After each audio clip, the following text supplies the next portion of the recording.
5 বছরে সরকারি হাসপাতালগুলোতে শয্যা সংখ্যা দ্বিগুণ হলেও সংকট কাটছে না। স্বাস্থ্য মন্ত্রণালয়ের হিসাব বলছে সারা দেশের হাসপাতালের মেঝেতে প্রতিদিন 12,000 রোগী চিকিৎসা নিচ্ছেন, যা বছর শেষে দাঁড়ায় প্রায় 44 লাখে। সংশ্লিষ্টরা বলছেন শয্যা সংখ্যা বাড়ানোই একমাত্র সমাধান নয়, প্রতিরোধমূলক স্বাস্থ্য ব্যবস্থা গড়ে তোলার পাশাপাশি স্বাস্থ্য সংস্কার কমিশনের সুপারিশ বাস্তবায়নের উপর জোর দিচ্ছেন বিশেষজ্ঞরা। ঢাকা মেডিকেল কলেজ হাসপাতাল, প্রতিদিন এখানে চিকিৎসকের পরামর্শ নিতে আসেন অসংখ্য মানুষ। হাসপাতালে ভর্তির প্রয়োজন থাকা সত্ত্বেও শয্যার অভাবে দিনে গড়ে 2,000 রোগী মেঝেতে চিকিৎসা নিয়ে থাকেন। একই চিত্র ময়মনসিংহ মেডিকেল কলেজ হাসপাতালেও।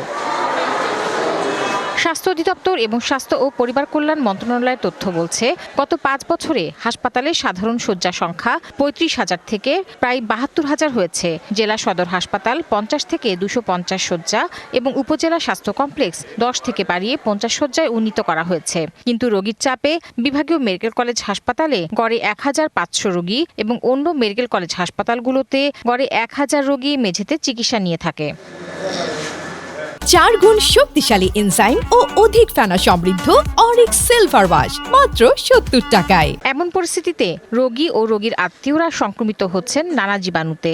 যদিও শয্যা সংখ্যা বাড়ানোকে ক্ষণস্থায়ী সমাধান বলছেন স্বাস্থ্য অধিদপ্তরের সংশ্লিষ্টরা। শয্যা সংখ্যা বাড়ায় কিন্তু এই সমস্যার সমাধান করা যাবে না। আপনি 10টা বেড বাড়ালে 10টা বেড কিনতে হচ্ছে, তার জন্য ডাক্তার নিয়োগ করতে হচ্ছে, নার্স নিয়োগ করতে হচ্ছে, ওষুধ দিতে হচ্ছে। হ্যাঁ, আপনার কত সরকারি অর্থ সংশ্লেষের সঙ্গে। যখন আমরা বেড বাড়াবেন, রোগী আরও বাড়বে। বেড বাড়িয়ে এই ফ্লোরিংয়ের সমস্যা কখনোই সমাধান করা যাবে না আনটিল অর আনলেস আমরা রোগের উৎস বা রোগের সোর্স বা রোগের প্রতিকার নিয়ে আমরা যদি ভালোমতো কাজ না করি। জনস্বাস্থ্যবিদরা মনে করেন বেশিরভাগ রোগীর চাপ তৈরি হচ্ছে বড় শহর ও ঢাকার হাসপাতালগুলোতে।